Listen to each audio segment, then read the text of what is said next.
हम लोग इस वीडियो में गणित मंजरी क्लास 9 के chapter number 2 introduction to linear polynomial को करने वाले हैं। ओके, इस वीडियो में हम लोग इसके इंट्रोडक्शन पार्ट को देखेंगे और एक्सरसाइज 2.1 को पूरी तरह से देखेंगे। तो इंट्रोडक्शन क्या है समझते हैं। तो इंट्रोडक्शन में हम लोग समझेंगे पॉलिनोमियल क्या होता है, लीनियर पॉलिनोमियल क्या होता है। यहाँ पे हमें लीनियर पॉलिनोमियल इंट्रोडक्शन बोला है, लेकिन हमें यहाँ पे क्यूबिक भी जानना है, ओके, और क्वाड्रेटिक भी जानना है, क्या होता है पॉलिनोमियल। इसके बाद बहुत सारी चीजें हमें इसमें जानना है। तो देखते हैं इंट्रोडक्शन में क्या क्या चीज है, देखते हैं। सपोज मेरे पास एक पॉलिनोमियल लेकर चलते हैं 3x प्लस 1। अगर ये मेरे पास एक पॉलिनोमियल है, सपोज 3x प्लस 1, इस तरह से हम एक पॉलिनोमियल लेकर चले, ओके। तो इस पे ये मेरे पास एक टर्म हुआ, ये मेरे पास एक टर्म हुआ, तो इसमें मेरे पास दो टर्म हुआ, ओके। कितने टर्म हुआ इसमें? मेरे पास दो टर्म हुआ, ठीक है। तो वैसा पॉलिनोमियल को हम लोग क्या कहते हैं?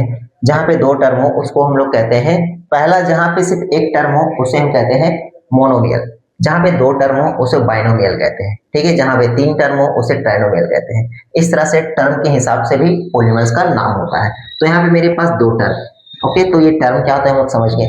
अब इस पे क्या है, अगर हम इस टर्म को उठाएं तो ये टर्म मेरे पास क्या है? 3x है। तो इस पे मेरे पास क्या है? यहाँ पे जो मेरे पास 3 है, इस 3 को हम कहते हैं कोफिशिएंट। कोफिशिएंट, और ये किसका कोफिशिएंट है? कोफिशिएंट ऑफ, वो किसके साथ है? x के साथ है। तो ये x का कोफिशिएंट होगा 3।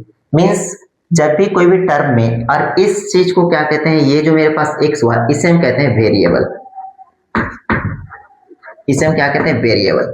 तो जब भी मेरे पास x हो, y हो, कुछ भी ऐसा चीज हो जिसका वैल्यू वेरी करे, चेंज करे बार बार, मतलब हमें पता नहीं है, हम कुछ भी उसका वैल्यू वहां पे हो सकता है, तो क्या होता है? उसे वेरिएबल कहते हैं। अब कोई वेरिएबल के साथ अगर कुछ नंबर है, कुछ भी, अगर ये इसके साथ माइनस के साथ होता, प्लस के साथ होता, जो भी चीज होता, तो हम उससे माइनस के साथ लिखते हैं, ओके। अगर पूछ दे कि x का वेरिएबल, x का कोफिशिएंट क्या है, तो हम क्या बोलेंगे? 3 है।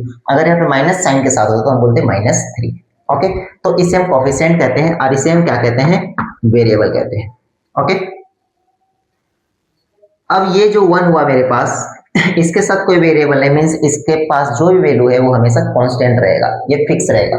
तो इसे हम क्या कहते हैं? कांस्टेंट टर्म कहते हैं। क्या कहते हैं? Constant term. इसे हम कांस्टेंट कहते हैं, ओके। तो ये सब कुछ हम जान लें। अब इसके बाद जानते हैं यहाँ पे लीनियर पॉलिनोमियल। तो इसे लीनियर पॉलिनोमियल क्यों कहा जाता है वो देखते हैं। सपोज मेरे पास एक पॉलिनोमियल लेते हैं 4x प्लस 2 इक्वल्स टू 0। इस तरह से एक पॉलिनोमियल हम लेकर चले हैं, ओके। अब इस पे पहले हम लोग ये जानते हैं डिग्री क्या होता है। डिग्री क्या होता है पहले वो समझते हैं। डिग्री क्या होता है? तो डिग्री क्या होता है, मेरे पास जो भी वेरिएबल्स है उस वेरिएबल में सबसे हाईएस्ट पावर क्या है? मेरे पास यहाँ पे एक वेरिएबल है x, तो x का हाईएस्ट पावर क्या है? कुछ नहीं, मींस यहाँ पे 1 की पावर, तो इसके पावर क्या है?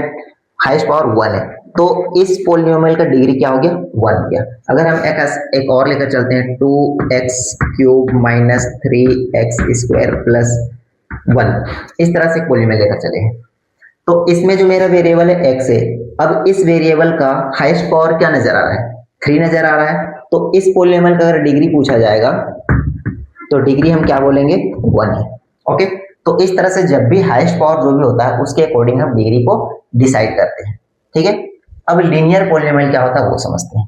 कि अगर मेरे पास यहाँ पे एक पॉलिनोमियल था, ठीक है, तो ये पॉलिनोमियल के पास हाईएस्ट डिग्री क्या था? डिग्री था मेरे पास 1 था डिग्री। तो जिस भी पॉलिनोमियल का डिग्री अगर 1 होगा उसे हम कहते हैं लीनियर पॉलिनोमियल, ओके। उसे हम क्या कहते हैं? Linear polynomial. अब एक यहाँ पे 3 है, तो कुछ ऐसा पॉलिनोमियल होगा जिसका पावर क्या होगा? हाईएस्ट पावर 2 होगा। Suppose 2x square minus x plus 1, इस तरह से पॉलिनोमियल है। तो इसमें हाईएस्ट डिग्री क्या है? 2 है। तो हम इस पे क्या बोलेंगे?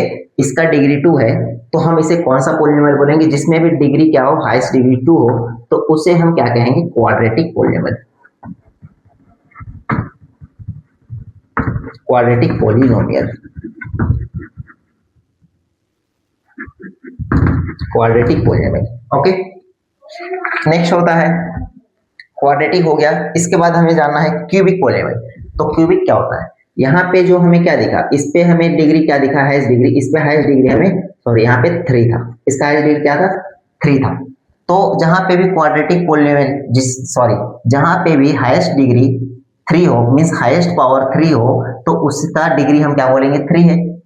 वेरिएबल का हाईएस्ट पावर अगर 3 है तो डिग्री 3 हुआ, ठीक है। और जहां पे भी डिग्री 3 हो गया तो उसे हम क्या कहेंगे, अगर डिग्री 3 है तो उस पॉलीनोमियल को हम कहेंगे क्यूबिक पॉलीनोमियल, क्यूबिक पॉलीनोमियल कहेंगे। ओके, तो इस तरह से हम डिग्री के अकॉर्डिंग हम डिसाइड करते हैं कि कौन सा पॉलीनोमियल क्या है मेरे पास, कौन सा लीनियर है, कौन सा क्वाड्रेटिक है, कौन सा मेरे पास क्यूबिक है। ओके, इसके बाद हमें एक पॉलीनोमियल जानना है जिसे हम कांस्टेंट पॉलीनोमियल कहते हैं। कांस्टेंट पॉलीनोमियल क्या होता है? कांस्टेंट पॉलीनोमियल होता है, यहीं पे लिखते हैं, कांस्टेंट पॉलीनोमियल।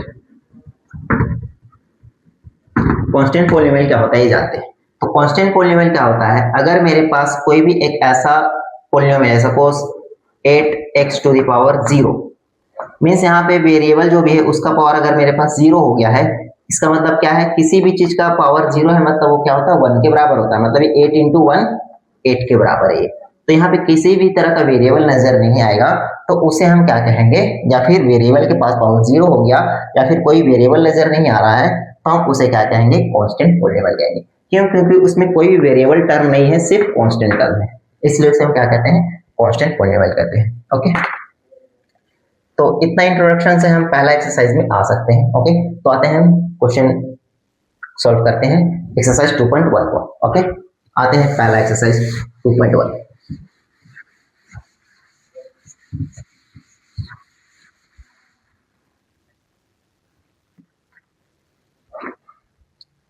एक्सरसाइज, तो क्या बोला है पहला क्वेश्चन बोला फाइंड द डिग्री। ओके, यहाँ पे कुछ पॉलीनोमियल्स दिया हुआ है, उन पॉलीनोमियल्स का हमें क्या करना है, डिग्री फाइंड करना है। तो पहला क्वेश्चन क्या है मेरे पास, पहला क्वेश्चन है मेरे पास 2x square minus 5x plus 3। Okay, तो इस पे जो मेरे पास वेरिएबल का सबसे हाईएस्ट पावर होगा वो क्या कहलाएगा, डिग्री कहलाएगा। तो इसका आंसर क्या होगा, यहाँ पे हम सारे क्वेश्चन का डिग्री लिखेंगे। ओके, डिग्री लिखेंगे। तो इसमें डिग्री क्या है, हाईएस्ट पावर क्या है, 2 है मेरे पास, तो इसका डिग्री क्या हो जाएगा, 2 हो जाएगा। सेकेंड क्वेश्चन है मेरे पास y cube plus 2y minus 1। तो यहाँ पे मेरे पास क्या है, डिग्री 3 है, क्योंकि यहाँ पे वेरिएबल मेरे पास y है, y का सबसे बड़ा पावर यहाँ पे है 3, तो आंसर क्या होगा इसका, 3 होगा। ओके, थर्ड क्वेश्चन आते हैं। थर्ड है मेरे पास -9। ओके, अब यहाँ पे क्या है, ये कांस्टेंट पॉलीनोमियल है। क्यों? सपोज ये इस तरह होता, suppose 9x to the power 0, तो ये जो मेरे पास है ये 1 के बराबर है, तो इसे नहीं है समझते हैं। ओके, तो यहाँ पे कोई भी पावर नहीं है मेरे पास, ठीक है। तो ये है मेरे पास क्या है, कांस्टेंट पावर है। ओके, ये क्या है, कांस्टेंट पॉलीनोमियल। डिग्री यहाँ पे पूछा जाएगा तो क्या बोलेंगे, डिग्री 0 है, और ये क्या है, एक तरह का कांस्टेंट पॉलीनोमियल है ये। ओके, एक कांस्टेंट पॉलीनोमियल है, डिग्री इसके पास क्या है, 0 है, क्योंकि यहाँ पे कोई वेरिएबल टर्म है ही नहीं। ओके, तो हम इसे क्या बोलेंगे, कांस्टेंट पॉलीनोमियल है। नेक्स्ट आगे देखते हैं, 4 नंबर मेरे पास क्या है, 4z माइनस 3। तो इस पे z मेरे पास एक वेरिएबल है और इस पे कुछ नजर आने मीन्स 1 छिपा हुआ है, तो इसका वेरिएबल, इसका डिग्री हम क्या बोलेंगे, 1 है। ओके, तो इस तरह से मेरे पास पहला क्वेश्चन में 4 क्वेश्चन था जो कंप्लीट होता है। आते हैं नेक्स्ट क्वेश्चन। नेक्स्ट क्वेश्चन में क्या बोला है, नेक्स्ट क्वेश्चन नंबर 2 पे बोला गया है, क्वेश्चन नंबर 2 पे बोला गया है right the polynomial of degree 1 2 3। Right, question number 2, right the polynomial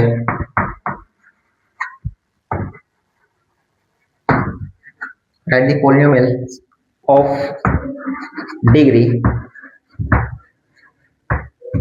1, 2 and 3।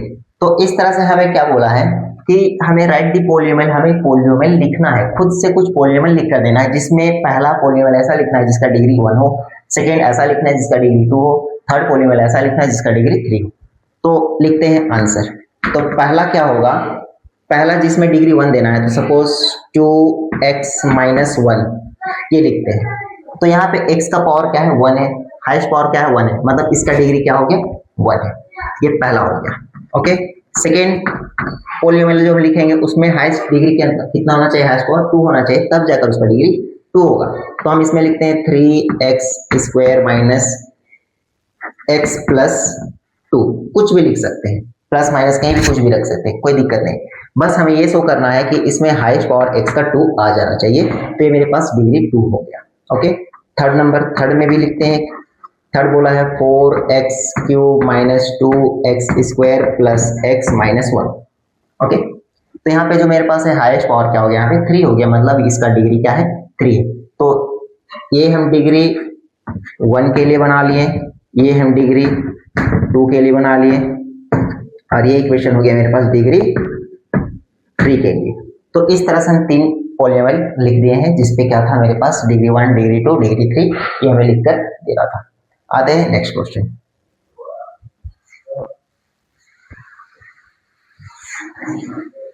Question number third पे क्या बोला गया है देखते हैं। क्वेश्चन नंबर थर्ड है right what are the coefficient of x² and x³। Question ना लिखते हैं, सीधा हम एक पॉलीनोमियल जो दिया हुआ उस पॉलीनोमियल को लिखते हैं। Question number third, question number third पे जो पॉलीनोमियल दिया हुआ है वो पॉलीनोमियल है मेरे पास x⁴ minus 3x⁴ plus 6x² minus 2x plus 7। तो ये मेरे पास एक पॉलीनोमियल दिया हुआ है, और इस पॉलीनोमियल में हम पूछा गया है, क्या पूछा गया है, क्या पूछा गया हमें क्वेश्चन में, right the coefficient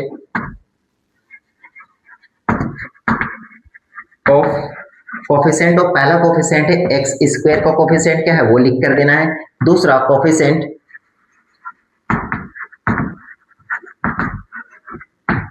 of x³ means हमें इस क्वेश्चन में ये जो मेरे पास पॉलीनोमियल दिया हुआ है, इस पॉलीनोमियल में हमें क्या ढूंढना है, हमें x² का कोफिशिएंट ढूंढना है और x³ का कोफिशिएंट ढूंढना है। तो कोफिशिएंट क्या होता है मैंने इंट्रोडक्शन में बताया है, अब देखते हैं इस पे। तो x² कहाँ पे मेरे पास, x² यहाँ पे, तो x² के साथ क्या है प्लस 6 है, तो हम इसका कोफिशिएंट क्या लिखेंगे 6 है। ओके, नेक्स्ट है x³ मेरे पास यहाँ पे है, तो x³ के साथ क्या है -3 है, तो इसका कोफिशिएंट हो गया -3। तो यह इन दोनों का आंसर, बस यही करना था। आते हैं question number 4, what is the coefficient of z in the given polynomial. तो क्वेश्चन नंबर 4 पे भी मेरे पास एक पॉलीनोमियल दिया हुआ है, पॉलीनोमियल है मेरे पास 4z³ प्लस 5z²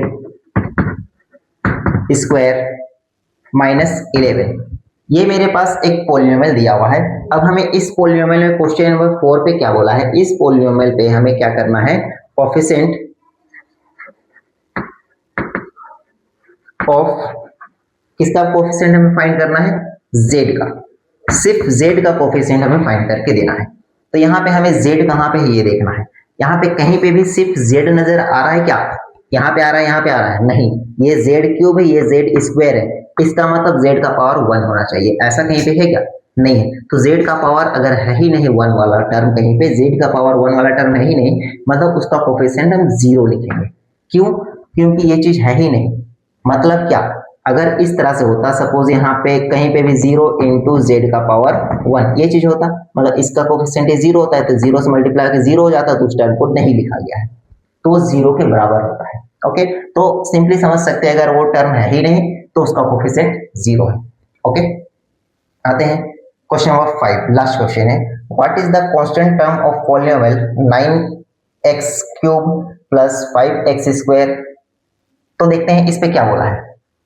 जो क्वेश्चन नंबर 5 है मेरे पास, उस क्वेश्चन पे एक पॉलीनोमियल दिया हुआ है, और पॉलीनोमियल है मेरे पास 9x³ plus 5x² minus 8x minus 10। तो ये मेरे पास गिवन पॉलीनोमियल है। अब इस गिवन पॉलीनोमियल में हमें क्या करना है, इसमें जो कांस्टेंट टर्म है वो निकाल कर देना है। कांस्टेंट टर्म क्या होता है, जिसके साथ कोई वेरिएबल ना हो। तो इसके साथ वेरिएबल है, इसके साथ वेरिएबल है, इसके साथ वेरिएबल है, एक ये बच गया जिसके साथ कोई वेरिएबल नहीं है। तो इसमें जो कांस्टेंट टर्म पूछा है वो हमें लिखना है। तो आंसर में क्या हो जाएगा, आंसर हो जाएगा कांस्टेंट टर्म,